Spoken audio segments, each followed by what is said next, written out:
Halo, Assalamualaikum warahmatullahi wabarakatuh. Ketemu lagi dengan channel Guru Hasbullah.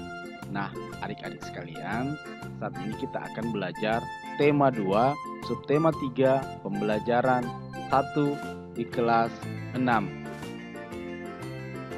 Baik, adik-adik sekalian, sebelum kita memulai pembelajaran, ada baiknya kita berdoa dulu.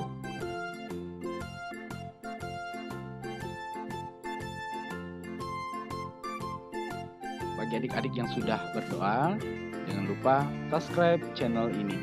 Terima kasih. Nah, mari kita membaca. Perhatikan tulisan di bawah ini. Apa hubungan antara BM Dia dengan naskah proklamasi tulisan tangan Insinyur Soekarno dan naskah proklamasi yang sudah diketik oleh Sayuti Melik? Yuk kita cek. BM Dia dan naskah asli proklamasi. Teks proklamasi awalnya ditulis tangan oleh Soekarno, kemudian diketik oleh Sayuti Melik agar terlihat rapi.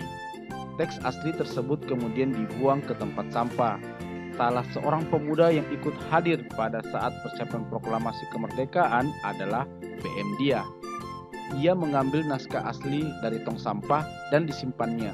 Ia menilai bahwa teks tersebut memiliki sejarah tinggi. Naskah asli yang disimpan BM Dia selama 46 tahun, 9 bulan, 19 hari, kemudian dikembalikan kepada bangsa Indonesia. Dia membawa naskah asli proklamasi kemerdekaan RI pada Selasa pagi, 19 Mei 1992 pukul 10.30 dan menyerahkannya melalui Presiden Soeharto. Naskah itu kemudian disimpan oleh Arsip Nasional atas anjuran Soeharto. Keputusan BM Dia untuk menyimpan naskah asli sangat tepat. Seluruh bangsa Indonesia sampai sekarang dapat menikmati naskah asli proklamasi dan belajar banyak dari kejadian saat itu. Nah, adik-adik sekalian, kata baku. Dalam teks tadi terdapat kata baku. Kata baku digunakan dalam situasi resmi. Penulisan dan pengucapan sesuai pedoman ejaan yang disempurnakan. Singkat, EYD. Contoh kata tidak baku, nasihat. Contoh kata bakunya, nasihat. Contoh kata tidak baku, apotik. Contoh kata baku, apotek. Contoh kata tidak baku, cuman. Contoh kata bakunya, cuma. Contoh kata tidak baku, gubuk. Contoh kata bakunya, gubuk.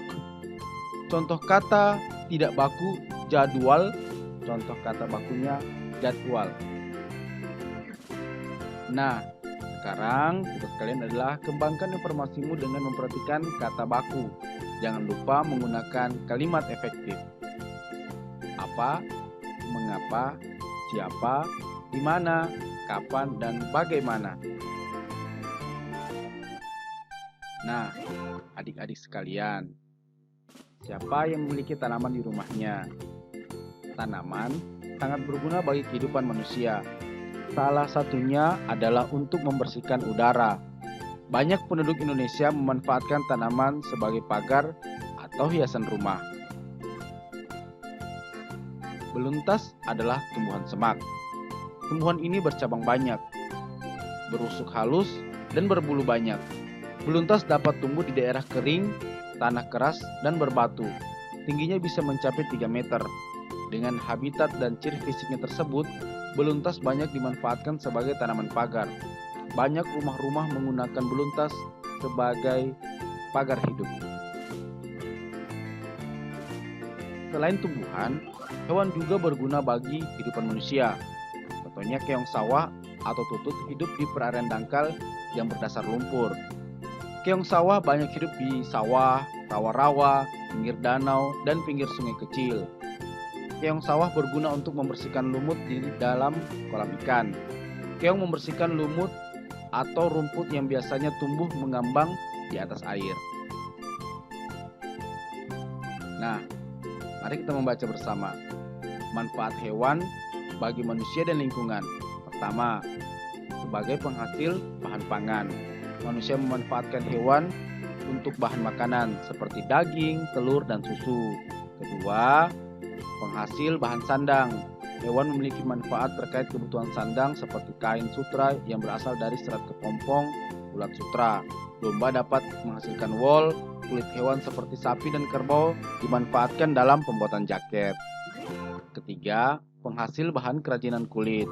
Sapi dan kerbau dimanfaatkan sebagai bahan pembuatan wayang.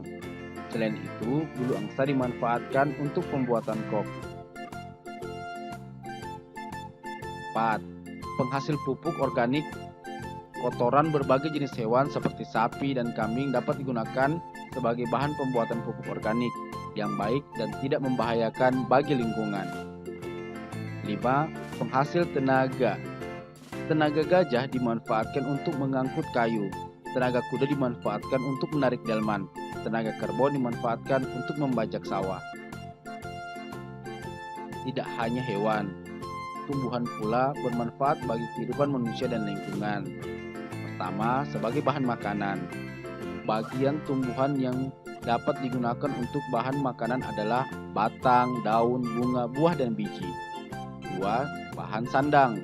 Serat kapas dapat dimanfaatkan untuk membuat kain katun. 3. Bahan bangunan. Kayu dari pohon jati, pohon kelapa, pohon meranti dimanfaatkan untuk bagian bangunan. Keempat, bahan obat. Banyak tanaman dimanfaatkan untuk obat, misalnya jahe untuk mengobati batuk, daun kumis kucing untuk mengobati ginjal, daun jambu biji untuk mengobati diare. 5. Bahan baku industri. Industri banyak memanfaatkan tanaman untuk kebutuhan manusia. Contohnya, getah karet digunakan dalam pembuatan ban. Getah pinus dimanfaatkan sebagian orang dalam industri cat. Kayu pinus digunakan dalam industri kertas. Buah kelapa sawit dimanfaatkan sebagai bahan dalam industri minyak goreng. Keenam, bahan pewarna alami tanaman dapat digunakan sebagai pewarna. Sawi dan pandan untuk warna hijau, wortel berwarna jingga, dan kunyit berwarna kuning. 7. Menjaga kualitas air. Tanaman bakau menjadi penyaring alami dari air laut menjadi air tawar. Nah, tugas anak-anak sekalian adalah memperhatikan beberapa hewan dan tumbuhan yang ada di sekitar kalian. Kemudian, tuliskan habitatnya dan manfaatnya bagi manusia. Baik, terima kasih telah belajar bersama Kak Hasbullah. Sampai ketemu di pembelajaran berikutnya. Assalamualaikum warahmatullahi wabarakatuh.